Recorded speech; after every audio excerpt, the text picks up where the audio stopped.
भोजन ही औषधि है, 70 की उम्र के बाद दवा नहीं, थाली बदलो। 7 सुपर फूड्स फॉर सीनियर्स। नमस्कार दोस्तों, क्या 70 की उम्र पार करते ही आपकी सुबह की चाय की चुस्की से नहीं, बल्कि दवाइयों के डिब्बे से होती है? क्या आपको लगता है कि जोड़ों का दर्द, थकान, कमजोरी और नींद ना आना अब किस्मत बन चुका है? अगर हाँ, तो आज का ये वीडियो किसी डॉक्टर का थकाऊ लेक्चर नहीं, बल्कि आपकी दवाइयों की आज़ादी का दस्तावेज है। क्या आप जानते हैं कि आपके रसोई घर में रखी मामूली चीजें आपके शरीर के लिए महंगी से महंगी गोलियों से 10 गुना ज्यादा ताकतवर काम कर सकती हैं? हमारे शास्त्रों में भी कहा गया है, भोजन ही औषधि है। जब आप सही खाना चुनते हैं तो शरीर को किसी दवा की जरूरत नहीं पड़ती। 70 की उम्र के बाद शरीर को दवाइयों का बोझ नहीं, बल्कि सही पोषण की ढाल चाहिए। आज की इस वीडियो में हम बात करेंगे उन 7 सुपर फूड्स की जो 70 की उम्र के बाद भी आपकी लाठी छुड़ाकर आपको मुस्कुराते हुए चलने पर मजबूर कर देंगे। आपको कोई महंगे सप्लीमेंट नहीं खरीदने हैं, बस अपनी थाली का तरीका बदलना है। तो चलिए शुरू करते हैं सेहत और प्राकृतिक ऊर्जा का यह बेहतरीन सफर। पहला है टोन्ड डायरी प्रोडक्ट्स, यानी दूध, दही और छाछ। 70 की उम्र के बाद सबसे ज्यादा असर हड्डियों पर पड़ता है, क्योंकि शरीर में कैल्शियम का अवशोषण धीमा हो जाता है। हड्डियां अंदर से खोखली होने लगती हैं, जिसे ऑस्टियोपोरोसिस कहा जाता है।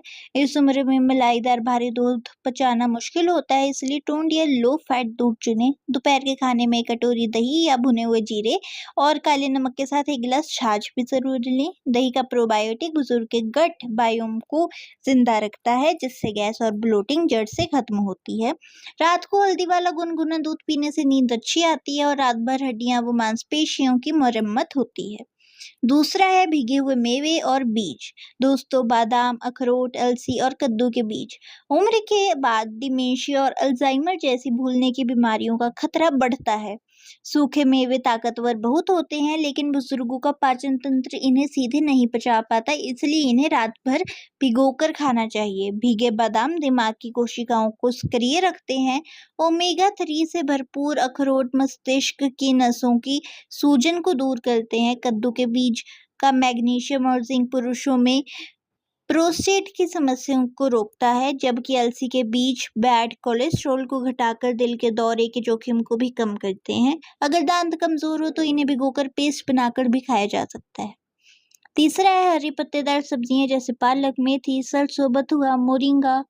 70 की उम्र के बाद खून की कमी बुढ़ापे को बहुत कष्टदायक बना देती है। पालक, मेथी और मोरिंगा यानी सहजन की पत्तियां शरीर के लिए कुदरती ब्लड प्यूरिफायर का काम करती हैं। मोरिंगा में संतरे के 7 गुना ज्यादा विटामिन सी और केले से 3 गुना ज्यादा पोटेशियम होता है। इन सब्जियों में मौजूद डाइटरी फाइबर आंतों की जमी गंदगी को पूरी तरह साफ कर देता है, जिससे पेट की समस्याएं खत्म हो जाती हैं। इन्हें बहुत ज्यादा भूनने के बजाय हल्की भाप देकर या सूप बनाकर पिएं। हफ्ते में 4 दिन हरी पत्तेदार सब्जियां खाने से शरीर में नया खून बनता है और दवाइयों पर निर्भरता कम होने लगती है। चौथा है ताजे मौसमी फल, पपीता, सेब, अमरूद और संतरा। ढलती उम्र में शरीर की रोग प्रतिरोधक क्षमता काफी कमजोर पड़ जाती है। मौसम के अनुसार मिलने वाले फल शरीर को प्राकृतिक विटामिन देते हैं। पपीते में मौजूद पेपिन एंजाइम कमजोर पाचन तंत्र के लिए खाना पचाना बहुत आसान बना देता है। सेब का पैक्टिन फाइबर ब्लड शुगर को नियंत्रित रखता है। याद रखें, फल खाने हैं, उनका जूस नहीं पीना है।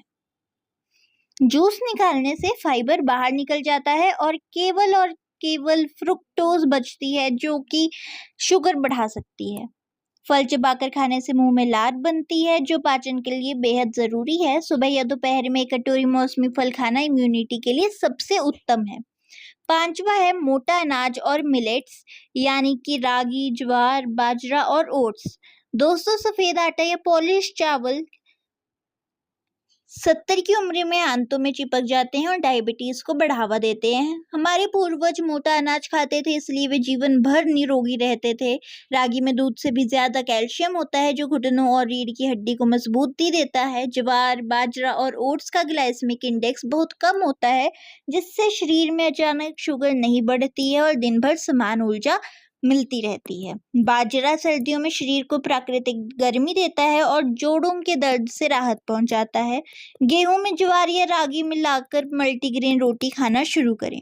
छठा है हल्दी और अदरक। बुढ़ापे में जोड़ों का दर्द और अर्थराइटिस उठने बैठने में आज़ादी छीन लेता है। अंग्रेजी पेन किलर दवाइयाँ लीवर और किडनी को नुकसान पहुंचाती हैं, लेकिन हल्दी और अदरक बिना किसी साइड इफेक्ट्स के कुदरती पेन किलर हैं।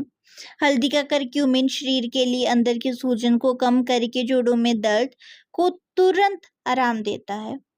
हल्दी के साथ एक चुटकी काली मिर्च जरूर लें, क्योंकि यह हल्दी के अवशोषण को 2000 गुना बढ़ा देती है।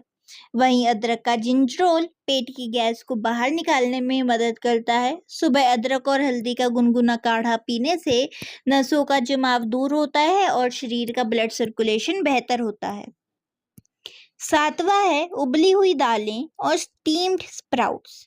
70 की उम्र के बाद मांसपेशियों का तेजी से क्षय होना तय होता है, जिसे सार्कोपीनिया कहते हैं। इससे शरीर झुक जाता है और थोड़ी सी भी दूरी चलने पर थकान होती है। मांसपेशियों की मरम्मत के लिए मूंग, अरहर और मसूर की दाल है सबसे सुपाच्य प्रोटीन का स्रोत। अंकुरित अनाज यानी स्प्राउट्स विटामिन का भंडार है, लेकिन बुजुर्गों को इन्हें कभी कच्चा नहीं खाना चाहिए, क्योंकि कच्चे स्प्राउट्स पचाना कठिन होता है। स्प्राउट्स को हल्की भाप देकर सीधा नमक और नींबू मिलाकर खाएं। रोजाना सही मात्रा में सुपाच्य प्रोटीन से बुजुर्गों की थकान, चक्कर आना और हाथों का कांपना पूरी तरह से बंद हो जाता है। 70 की उम्र की आयु में जीवन का अंत नहीं, बल्कि अनुभव से भरी नई खूबसूरत शुरुआत होती है। दवाइयाँ बीमारियों के लक्षणों को कुछ देर के लिए दबा जरूर सकती हैं, लेकिन आपकी थाली का सही पोषण बीमारियों को जड़ से खत्म करने का हौसला रखता है। आज ही अपनी रसोई को अपनी पहली फार्मेसी बनाइए और प्राकृतिक भोजन को अपना सच्चा साथी मानिए। दोस्तों, जाने से पहले मेरा आपसे एक बहुत ज़रूरी सवाल है। आप या आपके घर के बुजुर्ग अपनी सुबह की शुरुआत किस चीज़ से करते हैं? दवाइयों के डिब्बे से, चाय की चुस्की से, या किसी प्राकृतिक और स्वस्थ चीज़ से? कमेंट करके अपनी दिनचर्या ज़रूर बताएं, क्योंकि आपका एक जवाब किसी और की ज़िंदगी बदल सकता है। दोस्तों, अगर आपको यह जानकारी दिल से अच्छी लगी हो, तो इस वीडियो को अपने परिवार, माता-पिता, साथ ही उन बुजुर्गों के साथ भी शेयर कीजिए जिन्हें इस तरह की समस्या रहती है। दोस्तों, चैनल पर नए आए हैं आप, तो चैनल को सब्सक्राइब ज़रूर कीजिए और साथ ही बेल आइकन को भी दबा दीजिए, ताकि जो भी नई वीडियो आए वो सबसे पहले आपको मिले। स्वस्थ रहिए, मस्त रहिए। वीडियो को अंत तक देखने के लिए आप सभी का बहुत बहुत दिल से धन्यवाद।